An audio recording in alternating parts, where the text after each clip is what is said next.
നമസ്കാരം. തിരുവനന്തപുരം മെഡിക്കൽ കോളേജിലെ യൂറോളജി വിഭാഗം മേധാവി ഡോക്ടർ ഹാരിസ് ആണ് ഇന്ന് എങ്ങും സോഷ്യൽ മീഡിയയിൽ ആകെ ചർച്ചാ വിഷയം. കാരണം ആരുടെയും കുഴപ്പമല്ല, കാരണം അത്രയ്ക്ക് നല്ല ഒരു ഡോക്ടർ, ഇതുപോലെയുള്ള ഒരു ഡോക്ടർ ഇന്ന് ഈ നാട്ടിലുണ്ടോ എന്ന് നമ്മൾ സംശയിക്കേണ്ടിയിരിക്കുന്നു. കാരണം ഡോക്ടർ ഹാരിസ് എന്ന് പറയുന്ന ഒരു ഡോക്ടർ തിരുവനന്തപുരം മെഡിക്കൽ കോളേജിൽ ഉണ്ട് എന്ന് സത്യം പോലും ഒരുപക്ഷെ ആൾക്കാർ ഇപ്പോഴാണ് അറിയുന്നത്. കാരണം അദ്ദേഹം അത്രയ്ക്ക് നല്ല ഒരു ഡോക്ടറാണ്. കാരണം അദ്ദേഹത്തെക്കുറിച്ച് ഒരു തിരുവനന്തപുരത്തെ ഒരു മുൻ MLA പറയുന്ന വാക്കുകൾ കേട്ടപ്പോൾ നമ്മൾ ഞെട്ടിപ്പോവും. കാരണം MA വാഹിദ് എന്ന ഒരു MLA, അദ്ദേഹം ഒരു യൂറോളജി പ്രശ്നമായിട്ട് ഈ ഡോക്ടറുടെ ചികിത്സയിലാണ് ഇപ്പോഴും. അപ്പോൾ അദ്ദേഹം ഇവിടെ മെഡിക്കൽ കോളേജിൽ വന്നാണ് കണ്ടുകൊണ്ടിരുന്നത്. അപ്പോൾ ഒരു സമയത്ത് അദ്ദേഹത്തിന് ഭയങ്കര തിരക്കായി. അപ്പോൾ അദ്ദേഹം ഡോക്ടറെ വിളിച്ചിട്ട് ചോദിച്ചു, ഡോക്ടറെ എനിക്ക് തിരക്കാണ്, ഞാൻ വീട്ടിൽ വന്നൊന്ന് കാണാം എന്ന് പറഞ്ഞു. അപ്പോൾ ഡോക്ടർ എന്താ പറഞ്ഞതെന്ന് അറിഞ്ഞോ? ഞാൻ വീട്ടിൽ പരിശോധനയില്ല, കാരണം ഞാൻ 7:30 ആകുമ്പോൾ ഹോസ്പിറ്റലിൽ വരും, 10 മണി വരെ, രാത്രി 10 മണി വരെ ഹോസ്പിറ്റലിൽ കാണും. ഇതിനിടയ്ക്ക് എപ്പോൾ വേണമെങ്കിലും MLAക്ക് വന്ന് എന്നെ കാണാം, പക്ഷെ എന്നെ നേരത്തെ ഒന്ന് വിളിച്ചേക്കണം, ഞാൻ വെയിറ്റ് ചെയ്തിരിക്കാം എന്ന്. കേൾക്കുക, ഇന്ന് നമുക്കറിയാം ഏതെങ്കിലും ഒരു ഗവൺമെൻറ് സർവീസ് ഇരിക്കുന്ന ഡോക്ടർ വീട്ടിൽ പരിശോധന ഇല്ലാത്തവരായിട്ടുണ്ടോ? അവർ എത്ര മണിക്കാണോ ഹോസ്പിറ്റലിൽ ചെല്ലേണ്ടത് അതിനും ഒന്നുകിൽ രാവിലെ വീട്ടിൽ നോക്കും, ഒരു 10 പേരെങ്കിലും നോക്കി അവരെ ഈ രോഗിയുടെ കയ്യിൽ 10 പേരെങ്കിലും നോക്കി അവരുടെ കയ്യിൽ പൈസ മേടിക്കാതെ ഒരു ഡോക്ടർക്ക് ഓർക്കാൻ പറ്റില്ല. അല്ലെങ്കിൽ ഹോസ്പിറ്റലിൽ നിന്ന് വൈകിട്ട് വീട്ടിൽ വന്നതിന് ശേഷം വൈകിട്ടായിരിക്കും പരിശോധന. അപ്പോൾ എന്നിട്ട് എന്താണ്, നമ്മൾ ഡോക്ടേഴ്സിൻ്റെ വീട്ടിലോട്ട് കാണാനായിട്ട് ചെന്ന് കഴിഞ്ഞാൽ ഡോക്ടർമാരുടെ അടുത്തോട്ട് കയറുന്നതിന് മുമ്പ് ഇവിടെ ഡോറിൽ പിന്നെ ബോർഡ് പോലെ വെച്ചേക്കുകയാണ്. ഡോക്ടറുടെ പേരല്ല, എന്താണ്, ഒരു 200, 200 300 തൊട്ട് മുകളിലോട്ടാണ് ഡോക്ടറുടെ ഫീസ്. അപ്പം 300, 400, 500 എന്നൊക്കെ ഇങ്ങനെ എഴുതി വെച്ചൊക്കെയാണ്, ഇത്രയാണ് എൻ്റെ ഫീസ്, ഇപ്പോൾ ഇത്രയും തന്നിട്ട് വേണം നിങ്ങളിവിടെ കയറാൻ.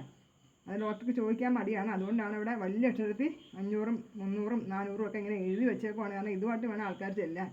ഇത് കൂടാതെ ഗവൺമെൻറ് സർവീസിൽ പോയി ഹോസ്പിറ്റലിൽ ജോലി ചെയ്തിട്ട് അവർക്ക് അവിടുന്ന് ശമ്പളം കിട്ടുന്നുണ്ട്. അപ്പോൾ അതേപോലെയുള്ള ഡോക്ടർമാരുടെ ഈ നാട്ടിലാണ് ഈ ഡോക്ടർ ഹാരിസ് ചിറക്കലിനെ പോലെയുള്ള ഒരു വ്യത്യസ്തനായിട്ടുള്ള ഒരു മനുഷ്യസ്നേഹി ജീവിക്കുന്നത് എന്ന് നമുക്ക് വളരെയേറെ അത്ഭുതപ്പെടുത്തുകയാണ്.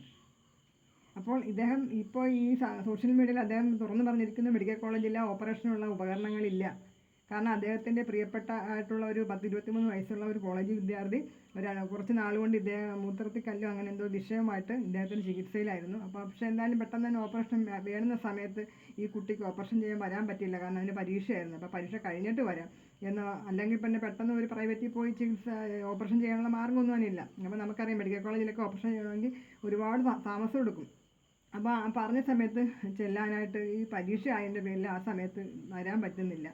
അപ്പോൾ പരീക്ഷ കഴിഞ്ഞിട്ട് വരാമെന്ന രീതിയിലേക്ക് കുട്ടി ഇരിക്കുകയായിരുന്നു. അപ്പോൾ എന്തായാലും ഈ 3 മാസം ഇതിന് വേദനയായിരുന്നു അത്രേ. അപ്പോൾ ലാസ്റ്റ് പരീക്ഷ കഴിഞ്ഞ് ഡോക്ടറെ കാണാനായിട്ട് വന്നപ്പോൾ കൊച്ചിന് വേദന കൊണ്ട് കൊച്ച് പൊളയുകയാണ്. അപ്പോൾ ഡോക്ടർ കൊച്ചിൻ്റെ അച്ഛനെയൊക്കെ വളരെ വഴക്ക് പറഞ്ഞു, എന്താണ് നിങ്ങൾ നേരത്തെ കൊണ്ടുവരാനാണ്. ഡോക്ടർ തന്നെ പറയുന്നു, അവരുടെയും കുഴപ്പമല്ല, പരീക്ഷ കഴിയട്ടെ എന്ന് വിചാരിച്ചു, അതാണ് കുട്ടി വരാൻ താമസിച്ചത്. അപ്പോൾ ഇത്രയും വേദനയുള്ള ഈ കുട്ടിയെ ഒരു വെയിറ്റിംഗ് ലിസ്റ്റിലൊന്നും ഇടാതെ ഞാൻ പെട്ടെന്ന് തന്നെ അതിനെ അഡ്മിറ്റ് ആക്കിയിട്ട് അതിൻ്റെ ഓപ്പറേഷൻ വളരെ പെട്ടെന്ന് ചെയ്യാനുള്ള ഒരുക്കങ്ങൾ നടത്തി. അപ്പോൾ നോക്കിയപ്പോൾ ഉപകരണങ്ങളില്ല. ഓപ്പറേഷന് പ്രതീക്ഷിച്ച് വന്ന ആ കുട്ടിയോടും അതിൻ്റെ മാതാപിതാക്കളോടും ഓപ്പറേഷൻ നടത്താൻ പറ്റുന്നില്ല എന്ന് പറയേണ്ടി വന്ന ഒരവസ്ഥ എന്ന് പറയുന്നത് എനിക്ക് താങ്ങാനാവുന്നതായിരുന്നില്ല. അതുകൊണ്ട് ഇനി ഒരു രോഗിക്ക് ഈ ഒരവസ്ഥ വരരുത് എന്നുള്ള ആ ഒരു ദൃഢനിശ്ചയം മൂലമാണ് ഞാൻ ഇപ്പോഴെങ്കിലും ഞാനിത് തുറന്നു പറയുന്നത്. കാരണം ഇവിടെ ഒരു കറക്റ്റായിട്ട് ഡോക്ടേഴ്സ് ഇല്ല, രോഗികളില്ല, അല്ല നഴ്സന്മാരില്ല, രോഗികളാണെങ്കിൽ തിങ്ങിക്കൂടുകയാണ്. അപ്പോൾ അവർക്ക് വേണ്ട മരുന്നുകളില്ല. ഓപ്പറേഷൻ ചെയ്യണമെങ്കിൽ തന്നെ അവരെ വെയിറ്റിംഗ് ലിസ്റ്റ് കിടക്കുകയാണ്. കുറേ ആൾക്കാർ ഇങ്ങനെ മാസങ്ങളോളം ആശുപത്രി കിടക്കുന്ന ആൾക്കാരുണ്ട്. കാരണം കൂടെ അവർക്ക് ഇരിക്കാനാണ് ബന്ധുക്കളില്ല, അവർ വേറെ ആൾക്കാരെ പൈസ കൊടുത്ത് കൂട്ടിയിരുത്തിയാണ്. അപ്പോൾ അതൊക്കെയാണ് മെഡിക്കൽ കോളേജിലെ അവസ്ഥ. അങ്ങനെ ഓപ്പറേഷൻ ചെയ്യാനുള്ള ഉപകരണങ്ങളില്ല, മരുന്നുകളില്ല. ഓപ്പറേഷൻ ചെയ്യുന്ന ഉപകരണങ്ങളും മരുന്നുകളും എല്ലാം രോഗികൾ അവരുടെ കയ്യിൽ കാശ് കൊടുത്ത് മേടിച്ചുകൊണ്ട് വന്നുകൊണ്ട് നടത്തേണ്ടത്. ഇതൊക്കെ മിക്ക ഡോക്ടർമാരും പറയാൻ പേടിച്ചിരിക്കുകയാണ്. കാരണം അവർ ഒന്നേ സ്ഥലം മാറ്റിയോ അല്ലെങ്കിൽ മറ്റെന്തെങ്കിലും പ്രശ്നമൊക്കെ വരും. അവരുടെ കൊച്ചുങ്ങളൊക്കെ ഇവിടേക്കുള്ള സ്കൂളുകളിലൊക്കെ പഠിക്കുകയാണ്. അപ്പോൾ അവരെയൊക്കെ ബാധിക്കുക, അവർക്ക് സ്ഥലം മാറ്റമൊക്കെ വന്നു കഴിഞ്ഞാൽ ഈ കൊച്ചുങ്ങളുടെയൊക്കെ പഠനത്തെ ബാധിക്കുമല്ലോ. അതൊക്കെ പേടിച്ച് മിക്ക ഡോക്ടർമാരും നല്ല മൂടി വെച്ചുകൊണ്ടിരിക്കുകയാണ്.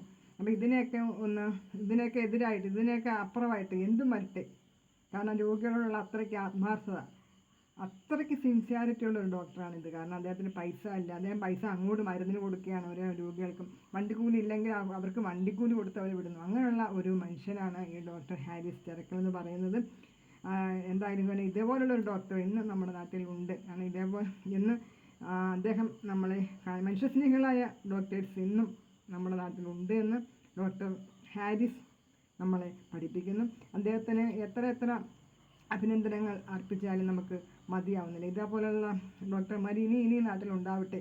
നമ്മുടെ ആരോഗ്യ മേഖല രോഗികൾക്ക് ഒരു ഹോസ്പിറ്റലിൽ ചെന്നാൽ ബുദ്ധിമുട്ടുണ്ടാവാതെ അവർ കാര്യങ്ങൾ നടക്കാൻ തക്ക രീതിയിലുള്ള ഇത്രയ്ക്കും സമർത്ഥരായിട്ടുള്ള, ഇത്രയ്ക്കും ആത്മാർത്ഥതയുള്ള, ഇത്രയ്ക്കും കാര്യങ്ങൾ വെട്ടിത്തുറന്ന് പറയാനുള്ള കഴിവ്, ചങ്കൂറ്റമുള്ള ഡോക്ടർമാർ, പൈസ സ്നേഹികളല്ലാത്ത മനുഷ്യസ്നേഹികളായ ഡോക്ടർമാർ ഇനിയും ഉണ്ടാകട്ടെ എന്ന് നമുക്ക് ആഗ്രഹിക്കാം, പ്രാർത്ഥിക്കാം.